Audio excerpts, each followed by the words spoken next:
नमस्कार सभी को। तो कल की आई होप आपने क्लास देखी होगी पूरी, तो अच्छी लगी होगी। यदि आपने मन लगा के अच्छे से पढ़ाई की होगी। हमने कल लगभग अपना टेंथ कंप्लीट कर लिया था। कुछ जो मेन मेन पॉइंट बचे हुए थे एग्जाम के बिहाफ से, कुछ वर्ब का प्रीपोजिशन का वो थोड़ा सा देख लेते हैं। जिससे क्या होगा कि आप हम जब प्रैक्टिस करेंगे तो उसमें कोई आपको दिक्कत नहीं आएगी। तो चलिए अपनी क्लास की ओर बढ़ते हैं। तो हम फर्स्ट हेडिंग यहाँ से ले लेते हैं हमारा यूज ऑफ सिंस का। Use of since. ये सिंस का किस प्रकार से यूज करते हैं। थोड़ा सा ये बोर्ड डिस्टर्ब कर रहा है।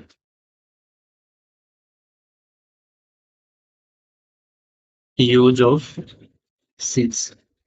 देखिए, आप भी इस चैनल के ऊपर आए होगे तो पढ़ाई के लिए आए होगे, मैं बताता हूँ। तो अच्छे से पढ़ाई करनी है। हमारा मेन मोटिव है कि हमें कुछ सीखना है, जहाँ से भी कुछ सीखने को मिले। और कैसा कंटेंट मिलता है, आप किसी भी बंदे को 1 मिनट के अंदर जज नहीं कर सकते। आप पढ़ के देखना है एक पूरी क्लास में उसने क्या कंटेंट पढ़ाया है, उसके बाद ही आप बता सकते हैं कि किसको क्या नॉलेज है नहीं है।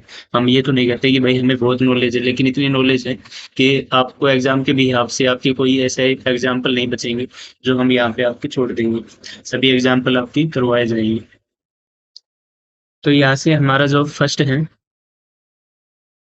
यहाँ से सिंस के जो यूज हैं किस किस में हमने पहले किए हैं, जैसे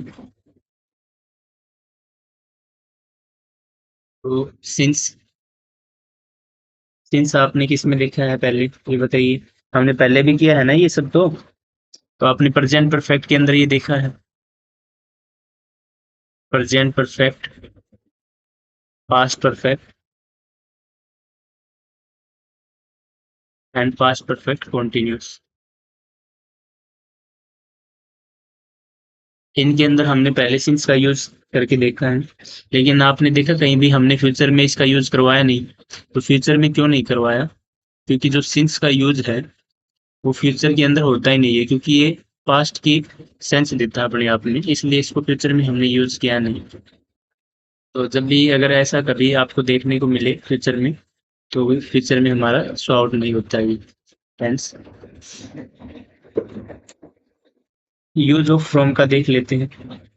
यूज ऑफ फ्रॉम किस प्रकार से हमारा प्रयोग होता है। Use of from. Use of from का हमने पहले प्रेजेंट परफेक्ट कॉन्टिन्यूस में, पास्ट परफेक्ट कॉन्टिन्यूस में हमने इसका प्रयोग करके देखा था। इसको स्लाइड को ऊपर कर देता हूँ। आई होप आपने उतार लिया होगा वो सब। अपने हाथ से नोट्स बनाने हैं। अगर फिर भी आपके पास टाइम नहीं है तो मैं आपको टेलीग्राम के ऊपर ये नोट्स आपको अवेलेबल हो जाएंगी, हैंड रिटन नोट्स। ठीक है। तो यूज ऑफ फ्रॉम हमने प्रेजेंट परफेक्ट कॉन्टिन्यूस में यूज किया था। प्रेजेंट परफेक्ट कॉन्टिन्यूस के अंदर, पास्ट परफेक्ट कॉन्टिन्यूस के अंदर हमने इसका यूज किया। एंड हमने कहाँ पे यूज किया था इसका? फ्यूचर परफेक्ट के अंदर भी इसका यूज किया था हमने। Future perfect continuous tense. Writing में समझ अच्छे से नहीं आ रही होगी तो मैं बोल रहा हूँ, उसके लिए शॉर्ट में कुछ वर्ड लिख रहा हूँ। तो आपको दिक्कत नहीं आनी चाहिए, क्योंकि मेरा मेन मोटिव है पढ़ाना। अदरवाइज मैं पीपीटी के जरिए या किसी नोट्स के जरिए भी आपको अंडरलाइन करके पढ़ा सकता था। लेकिन वो सब थोड़ा ठीक नहीं लगता। हमें पढ़ना है तो अच्छे से हर चीज़ को लिख लिख के जैसा भी हो हम अपनी तरफ से बेस्ट देने की कोशिश करते हैं। तो एग्जाम्पल के थ्रू हम ये पढ़ते हैं। फर्स्ट मैं एग्जांपल लेता हूँ, जैसे ही हैज बीन प्लेइंग। हम प्रेजेंट इंडेफिनिट का ले लेते हैं। He has been present perfect continuous का, ठीक। He has been playing since, या फिर फ्रॉम 7 o'clock। 7 o'clock। इसके अलावा और भी मैं एक एग्जांपल लिख देता हूँ, दो लिख देते हैं, ठीक है। दो तीन में ये हमारे तीनों जो कंसेप्ट है वो क्लियर हो जाएंगे आपको। We have been living here since या फ्रॉम 2015 टू 2020। इसके अलावा एक एग्जांपल और लिख देते हैं। They will have been living here since या फ्रॉम 2030। अभी यहाँ पे मैंने फ्रॉम में ध्यान रखना है कि मैंने जो टाइम दिया है वो फ्यूचर का टाइम दिया है। अभी फर्स्ट हमारा he has been playing since या फ्रॉम, यहाँ पे दोनों काम करेंगे हमारे, कोई दिक्कत नहीं है। यहाँ पे सेवन ओ क्लॉक टाइम दिया है, ठीक है। We have been living here since या फ्रॉम, तो यहाँ सिंस और फ्रॉम यूज होगा, पास्ट का टाइम दिया गया है, कोई दिक्कत नहीं होनी चाहिए। They will have been living since या फ्रॉम, अभी यहाँ पे जो टाइम दिया गया है वो फ्यूचर का टाइम दिया गया है, ठीक है। तो यहाँ पे जब फ्यूचर का मैं हाँ फ्यूचर का टाइम दिया है, तो फ्यूचर का जब टाइम दिया गया हो तो वहाँ पे हम सिंस का प्रयोग नहीं करेंगे, क्योंकि सिंस क्या दिखाता है अपने आप में, पास्ट का टाइम दिखाते हैं, पास्ट की बात बताते हैं, ठीक है। यहाँ तक क्लियर हो गया होगा और नोट करते रहना है। अगला नोट करके लिखना है, फ्रॉम प्लस स्टार्टिंग पॉइंट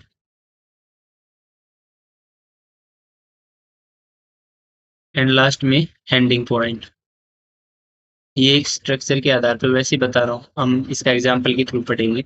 जैसे मैं यहाँ से आपको एग्जाम्पल बताऊँ, he lived there from 2015 to 2020, वो यहाँ पे 2015 से 2020 तक रह चुकी हूँ।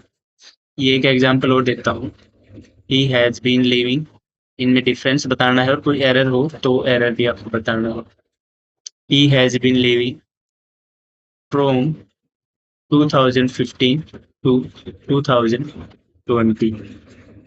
अभी यहाँ पे फर्स्ट में हमने लिखा ही लिव देयर फ्रॉम 2015 से 20 तक, तो ये हमारा पास्ट का टाइम है, तो हमारा ठीक है, ही लिव्ड पास्ट परफेक्ट हमारा यूज हो गया, कोई दिक्कत नहीं है। अभी ये टेंस क्या ये थी, पास्ट परफेक्ट का मैंने नाम लिया, ये टेंस क्या है, पास्ट इंडेफिनाइट है, मुझे ध्यान रखना है। वर्ब की सेकंड फॉर्म है, पास्ट का टाइम है, कोई दिक्कत नहीं है, सेंटेंस ठीक है। आगे हमने ही हैज बीन लिविंग, ये हमारा जो है प्रेजेंट परफेक्ट कॉन्टिन्यूस टेंस है यहाँ पे। तो जो प्रेजेंट परफेक्ट कॉन्टिन्यूस टेंस क्या दिखाता है कि पास्ट के टाइम को प्रेजेंट से रिलेट करके दिखाता है, लेकिन जो पूरा ये टाइम लाइन दे रखी है ये पास्ट की दे रखी है। आज मान लो 2024 चल रहा है, तो ये पास्ट का एक फिक्स टाइम दे रखा है, तो फिक्स टाइम के लिए हैज बीन लिविंग हमारा यहाँ पे नहीं आएगा, समझे, ठीक है। हमारा जैसे वर्ब की सेकंड फॉर्म हमने यूज की, तो वो यूज करके हमारा सेंटेंस हम करेक्ट कर सकते हैं। यदि पास्ट का टाइम दिया हुआ है तो वहाँ पे हम प्रेजेंट परफेक्ट या प्रेजेंट का कोई सेंटेंस कोई वर्ब वगैरह नहीं यूज कर सकते हैं ऐसे में। अभी कुछ हमारे जैसे मैं एग्जांपल पार्ट ऑफ टेंस कुछ बचा हुआ है, ये क्या होता है हमारे एग्जाम में डायरेक्ट ये पुट अप होते हैं आपके सामने। ये टेंस के अंदर कुछ कुछ ऐसे पॉइंट हैं जो हमें नहीं बताए गए थे, उनको यहाँ पे हम क्लियर करेंगे। नए को टीचर बताता है बाद में, सब आते हैं कोई एग्जाम्पल के में, तब वो फिर उसमें बताते हैं, तो हम क्या, इसीलिए मैंने बोला है कि आप डायरेक्ट खुद से प्रैक्टिस नहीं कीजिए, पहले हम खुद प्रैक्टिस करवाएंगे आपको। पहले हमारा ये जो टेंस है खत्म हो जाएगा, उसके बाद मैं प्रैक्टिस करवाऊंगा, देन फिर आप खुद प्रैक्टिस करना। प्रैक्टिस भी हम किसके जरिए करेंगे, चैट जीपीटी के थ्रू करेंगे, कैसे करेंगे वो हम आपको आगे बताएंगे। अभी पार्ट ऑफ टेंस, तो इसमें हम सबसे पहले क्या होता है कि इंटेंशन ऑफ स्पीकर है, कि स्पीकर की इंटेंशन क्या है, उस आधार पे हम अपना आगे की एग्जाम्पल देखेंगे। तो यहाँ कंसेप्ट करके लिख लेना है, कंसेप्ट, और मैंने मान लो यहाँ से दी कुछ कंडीशन। कंडीशन हमारी क्या होती है तो मैं आपको नोट करवा देता हूँ, बाद में भी हम इसको बताएंगे। If, unless, when, provided, provided that,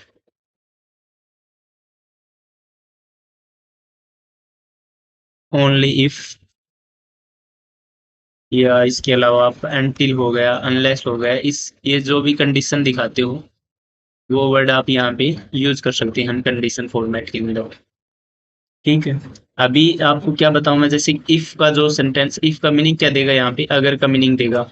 और जब भी जो कंडीशन फॉर्मेट होती है, यहाँ से मैं लिखता हूँ, मान लो एक हम यहाँ से ये लेते हैं,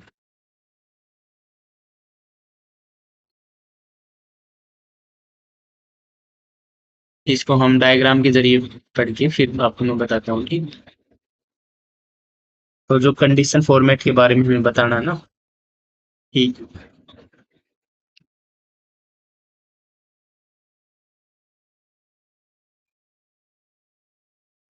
तो कंडीशन सबसे पहले यहाँ पे हम लिख लेते हैं सेंटेंस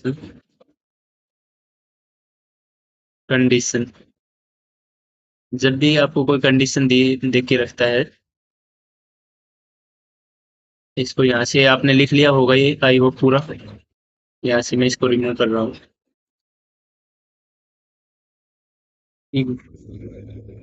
कंडीशन हमने, अब ये बताइए कि पास्ट टाइम के अंदर कंडीशन कभी लगती है कि नहीं? पहले आप खुद से जज करके बताइए मेरे, पास्ट में, फ्यूचर में या प्रेजेंट में। तो जब पास्ट जो बीत ही गया उसके आप पर आप क्या कंडीशन लगाओगे ये बताइए। फ्यूचर अभी जो आने वाला है, जो अभी तक आया है नहीं, उस पर भी आप क्या कंडीशन लगा सकते हो? हम फिलहाल के टाइम पे तो लगा सकते हैं कि if you work hard then you will succeed. If you will if you work hard, अभी हम क्या बोल रहे हैं, यदि आज आप मेहनत करते हो तो आप भविष्य में पास हो सकते हो, लेकिन मेहनत कंडीशन किस पे लग रही है कि आज आप मेहनत कीजिए। हाँ, आप इमेजिनेशन में ये यूज कर सकते हो। इमेजिनेशन के लिए नहीं बोल रहा हूँ। जैसे आप बोल दो कि काश मैं राजा होता, तो उसमें आप कंडीशन में ये अप्लाई कर सकते हो, पास्ट टेंस में आप ये अप्लाई कर सकते हो, if I were a king. तो वो पास्ट में आपका चला जाएगा, तो इमेजिनेशन आप कर सकते हो। लेकिन जो हम नॉर्मल जो हम सेंटेंस बोलते हैं उसके अंदर आप प्रेजेंट के अंदर हम कंडीशन लगाते हैं हमेशा। ये बात ध्यान रखना है। एग्जाम्पल के हम थ्रू पढ़ते हैं इस चीज को, जिससे आपको बेटर समझ में आ जाएगा।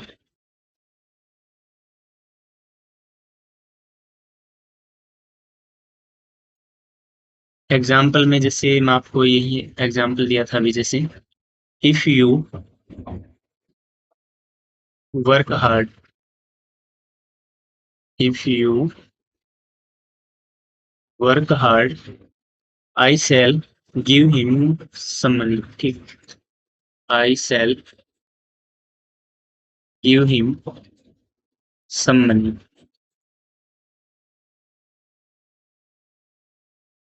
अभी मतलब सुबह के भाई 1 डेढ़ बज गए हैं अभी, तो लगभग 2 ढाई बजे तक ही हम अपनी क्लास कंप्लीट कर लेंगे। मैं आपके लिए रिकॉर्ड कर रहा हूँ। अगर आपको कुछ भी दिक्कत आती है, किसी भी सेंटेंस के अंदर कुछ समझ नहीं आता है, तो आप डायरेक्ट मेरे टेलीग्राम के जरिए, इंस्टा के जरिए या कमेंट बॉक्स के जरिए आप मेरे को आपकी जो क्वेरी है वो बता सकते हैं। तो मैं हर क्वेरी को आपको सोल्व आउट करूंगी। इसलिए हो जाता है क्योंकि मैं भी ऑलरेडी आपको बताऊं जॉब में हूँ। जितना टाइम मिलता है दिन रात करके मैं आपके लिए क्लास वगैरह, क्योंकि मेरा भी इंटरेस्ट है क्लास पढ़ाने में, कुछ है अपने अंदर एबिलिटी उसको आपके सामने दिखाने के लिए। और दिखाना भी क्या है उसे, अगर आप कुछ क्रॉस क्वेश्चन करो, कुछ सेंटेंस बताओ, तो उसको भी हम भी सोल्व आउट करें अपनी लाइफ को डे टू डे और अच्छा बिल्डअप करें। इंसान हर कोई अपने आप में परफेक्ट नहीं होता है कभी भी, लेकिन आपके अंदर कोई एबिलिटी है तो आप उसको छुपाइए मत, मैं तो ये बोलूँगा। आप किसी को अच्छा ज्ञान दे सकती हैं, अच्छी शिक्षा दे सकती हैं, तो आप दीजिए, ठीक है? एक एग्जाम्पल और मैं जैसे बता देता हूँ। ये आप इसमें जो एग्जाम्पल अभी मैं और 4 5 लिख देता हूँ, और उसमें आप बताइए कि जिसमें कोई एरर हो कि नहीं, ठीक है? एरर आपको सोल्व आउट करना है। He will call them if she comes या विल कम हियर। ये मैं लिखूँ, if you are not reading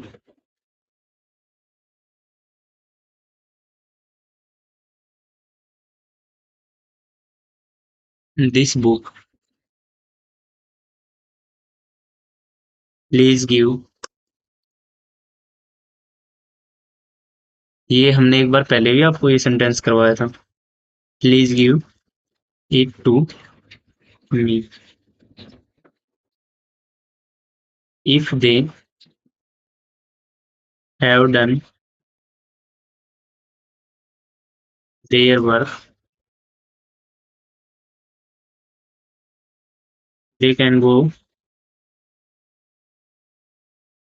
they can go home. ये मैंने कुछ सेंटेंस लिखे हैं, सभी बोल के बताए हैं, आपको समझ में आए होंगे। आई होप आपसे आशा है कि आप इन सभी को कर रहे होंगे। तो जब फर्स्ट हमने लिखा है इफ से, हमने इस सेंटेंस की स्टार्टिंग की है इफ यू वर्क हार्ड, यदि आप मेहनत करते हो, I shall give him some money, मैं उसे कुछ रुपए दूंगा। तो इसमें बताइए फर्स्ट में कोई एरर है कि नहीं है। तो मैंने बताया था कि प्रेजेंट के अंदर आप कंडीशन लगा सकती हैं, तो प्रेजेंट के अंदर आपने लगाई, कोई दिक्कत नहीं है। I shall give him some money, future में उसको रुपए दूंगा, कोई दिक्कत नहीं। सेकंड है हमारा she will call them, if she comes या विल, इसमें क्या आएगा बताइए। She will call them, she will call them, अभी ये यहाँ पे क्या बता रहा है कि वो उसको फ्यूचर में कॉल करने के लिए। इफ सी कम्स या विल, अभी यहाँ पे भी आप अगेन विल लगाओगे। इफ सी कम्स हेयर, यदि वो यहाँ पे आता है तो वो फ्यूचर में कॉल लगाएगा, तो फ्यूचर में ही आएगा, जाहिर सी बात है। यदि आप यहाँ पे विल कम लगाओगे तो सुपरफ्लस हो जाएगा, आपको सुपरफ्लस दिखाएगा, जिससे क्या है एरर आएगा आपके एग्जाम के अंदर, और आपका एक नंबर फिर से वहाँ पे आप एक नंबर आपका कट जाएगा। तो इस चीज को देखना है, जब ऑलरेडी वो बोल रहा है सी विल कॉल देम, जब वो फ्यूचर में कॉल करेगा तो फ्यूचर में वो आएगा बंदा या बंदी, जो भी। क्लियर है। इसके अलावा if you are not reading this book please give it to me, अभी यहाँ पे क्या बोल रहा है, if you are not reading this book, तो ये प्रेजेंट सेंस में बोल रहा है, तो कोई दिक्कत नहीं है। यदि आप ये बुक नहीं पढ़ते हो तो कृपया करके मुझे दे दीजिए, तो प्लीज गिव इट टू मी।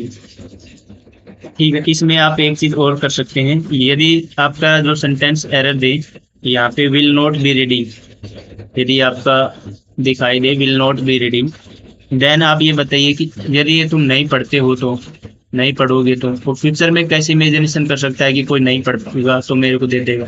तो इस प्रकार के सेंटेंस में एरर आपके सामने आता है।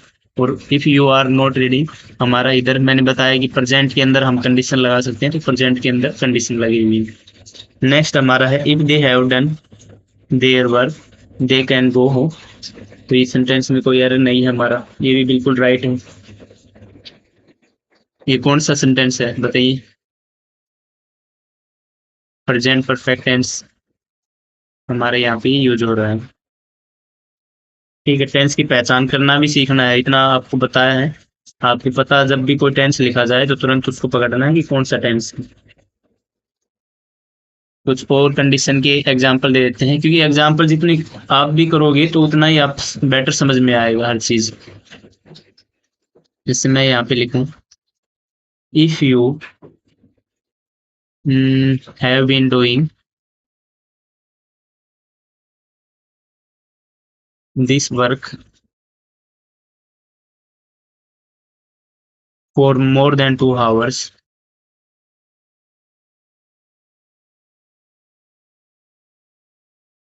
for more than 2 hours, now you can take you can take some rest। अभी इसमें कुछ एरर है तो बताइए आप। If you have been doing this work for more than 2 hours, यदि आप यह काम 2 घंटे से कर रहे हो, now you can go take some rest, तो आप कुछ समय रेस्ट ले सकते हो, तो इसमें बताइए कोई एरर है। इस सेंटेंस में हमारा कोई एरर नहीं है, कंडीशन दी हुई है, प्रेजेंट के अंदर इसने कंडीशन हमारी अप्लाई हो रखी है, तो यहाँ पे भी हमारा नो एरर है सेंटेंस में। अनलेस से भी आपका कोई टॉपिक आता है या एग्जाम्पल आता है, तो जैसे मैं उसको बता देता हूँ, unless they come here, unless they come here I will not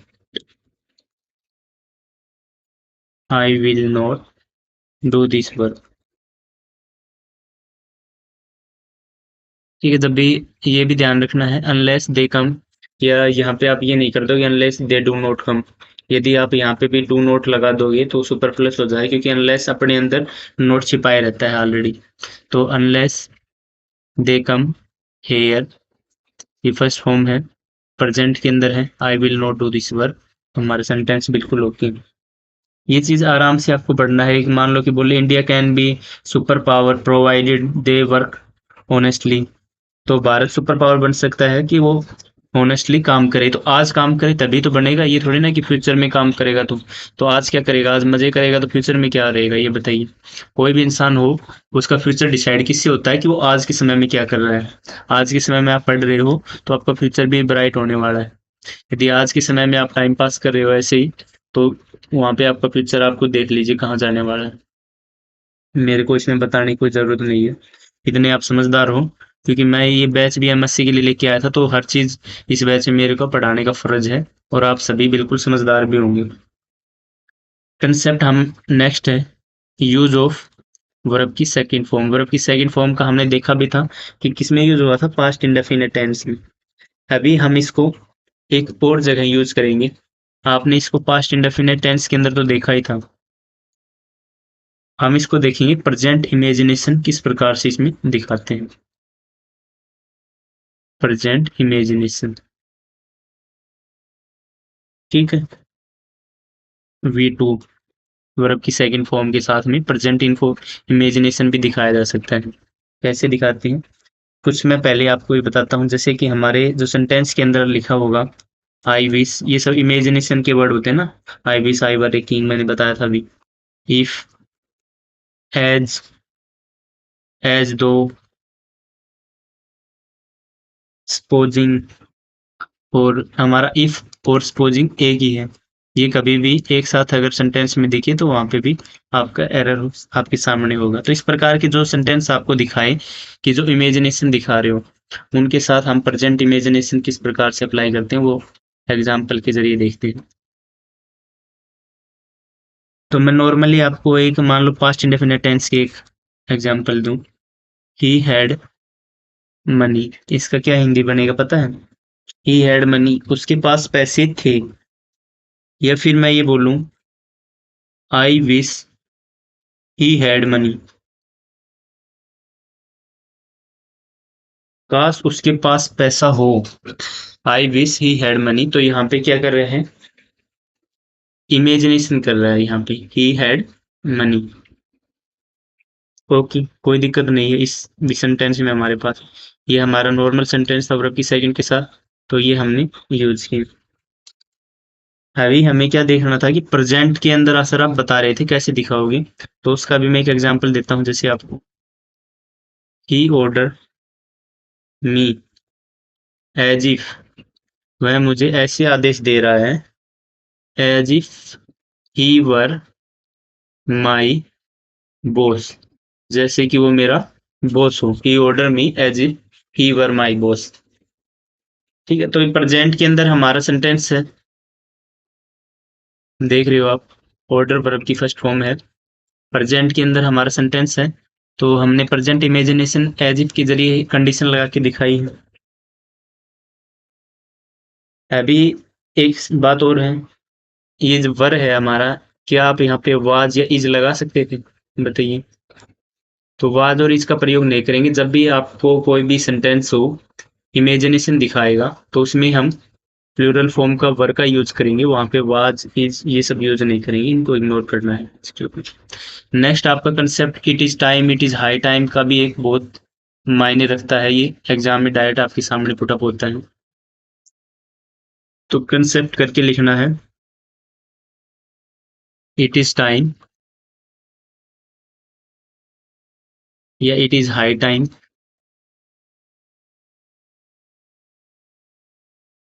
या इट इज अबाउट टाइम। ये आपके जो सेंटेंस है उनमें डायरेक्ट पुटअप होते हैं, एग्जाम में के अंदर भी डायरेक्ट आते हैं। प्लस में सब्जेक्ट प्लस वर्ब की सेकंड फॉर्म। अब इनमें क्या होता है, इनका जो सेंस होती है, तो क्या दिखाते हैं ये sentence, it is already too late, मतलब ये कि बहुत लेट हो चुके हैं उस समय तक, it is already too late. जैसे किसी को नहीं बोल रहे अरे अभी तो मेहनत कर ले, मतलब कि अभी तक तो उसने मेहनत की नहीं है, बहुत लेट हो चुका है, कि कम से कम अब तो मेहनत कर ले, कम से कम अब तो कहीं चला जा, पढ़ ले, खा ले, कम से कम अभी तो खा ले, कम से कम अभी तो कमा ले, वो सब उसके लिए होता है। जैसे मैं सेंटेंस इसका एग्जांपल देता हूँ, जैसे बेस्ट समझ में आए। It is time you did your work, यही समय है जिसमें आप अपना काम कर सकते हैं, अपना काम कर सको। If it is time you did your work, time है जिसमें आप अपने काम कर सकते हो। It is about, it is about time we spoke, spoke spoken spoken होता है, वर्ब की फर्स्ट फॉर्म है ये भी यहाँ पे। तो इस प्रकार के ये सेंटेंस आपके सामने होते हैं। तो इसमें क्या लिखना है क्या नहीं लिखना है, हमेशा it is speak spoke spoken होता है, सॉरी, वर्ब की सेकंड फॉर्म यहाँ पे लगी हुई है, वर्ब की सेकंड फॉर्म है। जैसे कि मैंने बताया इट इज टाइम हो, इट इज हाई टाइम हो, इट इज अबाउट टाइम हो, प्लस में सब्जेक्ट हो, तो उसके साथ फिर हम लास्ट में क्या लगाएंगे, वर्ब की सेकंड फॉर्म का हम यूज करेंगे। तो इसी प्रकार से हमने सेंटेंस बनाए हैं। कोई दिक्कत हो तो यहाँ पे आप बता सकते हैं मेरे को। ये भी हमारे वर्ब की सेकंड फॉर्म है, डू डिड डन। कितना नॉर्मल है ये सब आपको पता होगा, ये बच्चे वाली बात है। इसके अलावा एक छोटा सा कंसेप्ट और बता देता हूँ आपको। एक नेसेसरी वर्ड आप काफी सुनते होंगे, NECSSARY, नेसेसरी। तो इसका क्या होता है, ये जब सेंटेंस में आप मस्ट या फिर शुड, तो ये शुड की जो क्वालिटी है वो दिखाता है नेसेसरी। यदि वहां पे मस्ट लगा हो तो ये सुपरफ्लस हो जाएगा, सुपरफ्लस का काम करेगा। तो हमारा क्या आएगा वहां पे, शुड यूज होगा। जैसे कि एग्जाम्पल के थ्रू मैं बताऊं, whenever he comes, या फिर is coming here, he brings sweet for me, he brings sweet for मी। अभी वो क्या बोल रहा है, वेन एवर ही कम या इज कमिंग, बताइए। वो डैट यहाँ पे सेंटेंस प्रेजेंट में बोल रहा है, प्रेजेंट इंडेफिनेट के अंदर, कि ही ब्रिंग स्वीट फॉर मी, मतलब कि कंपल्सन हो गया, कंपल्सरी हो गया। जब कंपल्सरी होता है तो वहाँ पे हम इज कमिंग का यूज नहीं करेंगे, मतलब वहाँ पे फिक्स है तो हम he comes, when ever he comes here, यदि वो यहाँ पे होता तो वो मेरे लिए मिठाई लेके आता। तो इस प्रकार के हमें ये सेंटेंस देखने हैं। ए टू जेड जितने भी थे मैंने आपको पूरा टेंस बिल्कुल अच्छे से, जो जो कंसेप्ट बन सकते थे, जो जो एरर बन सकते थे आपके एग्जाम के बिहाफ से, वो सभी हमने अच्छे तरीके से पढ़ाई की है। ठीक है, सबका अच्छे तरीके से पढ़ाया है आपको। तो कुछ भी अगर दिक्कत आती है आपको कहीं पर भी कभी भी इन फ्यूचर, आप मेरे पे डायरेक्ट कमेंट बॉक्स में या टेलीग्राम के जरिए बता सकते हैं। नेक्स्ट हम अपना प्रैक्टिस सेशन लेके आएंगे। प्रैक्टिस सेशन हम किसके ज़रिए करेंगे, जैसे कि मैंने बताया कि चैट जीपीटी के ज़रिए। आज तक किसी ने करवाया नहीं है आपको इस तरीके से, तो वो आपको बताना है कि चैट जीपीटी का भी यूज़ हमें करना है। क्योंकि एक आप एमएससी डेटा साइंस के स्टूडेंट हो, या हमारे कोई अदर स्टूडेंट है, एसएससी के स्टूडेंट हो, सीजीएल सीपीओ जो भी स्टूडेंट हो, तो सभी को चैट जीपीटी का भी यूज़ आना चाहिए कि चैट जीपीटी होती क्या है। तो उसके ज़रिए हम पढ़ाएंगे तो सबसे अच्छी और बेस्ट क्वालिटी वही रहती है कि अच्छी से अच्छी सुविधा हम दे सके और सबको समझ में भी आए वो चीज़। तो आई होप आप हमारी जो नेक्स्ट सेशन प्रैक्टिस सेशन में भी सभी बढ़ चढ़ के भाग लेंगे। और जो आपके पढ़ने वाले दोस्त हैं, केवल मेरे चैनल उसी को ही आप शेयर कीजिए, मैं तो यही बोलता हूँ। मैंने ये अपना चैनल अभी तक किसी को भी शेयर नहीं किया, क्यों नहीं किया, क्योंकि जो पढ़ने वाला होगा उसके पास चला जाएगा, ऑटोमेटिक यूट्यूब लेके जाएगा तो पढ़ लेगा। भले ही हम आज मान लो 5 10 15 जितने भी हैं, लेकिन जितने हैं उतने कम से कम हमारे पास पढ़ने चाहिए। वो ये नहीं कि टाइम पास करें। अगर वो मेरे साथ आज है तो आप भविष्य में देखना वो ही सभी एक अच्छी रैंक के साथ वहाँ पे, मान लो मेरे साथ कोई चंडीगढ़ यूनिवर्सिटी का स्टूडेंट है अभी फिलहाल, अगर वो चंडीगढ़ यूनिवर्सिटी में जब उसका जब फाइनल एग्जाम आए और उसका रिजल्ट आए, तब वो मेरे को बताएगा कि सर मेरा कितना नंबर आए। क्योंकि हमें जो सिलेबस करना है चंडीगढ़ यूनिवर्सिटी का जो भी सिलेबस होगा तो वो कंप्लीट, मैंने बताया कि हम वो सिलेबस यहाँ पे करेंगे, चाहे से भले ही क्लास लेट हो जाए। क्योंकि मैंने बताया कि ऑलरेडी जॉब में होने के कारण मेरे को कभी टाइम मिले ना मिले, तो जितना मेरे को टाइम मिलता है तो मैं उसको यूटिलाइज करता हूँ, आपके जरिए आपसे जुड़ने के जरिए मैं देखता हूँ। तो क्लास जो भी होगी, चाहे से लेट हो या जल्दी हो, मैं आपके ज़रूर यूट्यूब पे अपलोड करूँगा और उनका सॉल्यूशन भी आपको प्रोवाइड करूँगा। धन्यवाद। जय हिंद, जय भारत। मिलते हैं नेक्स्ट क्लास में।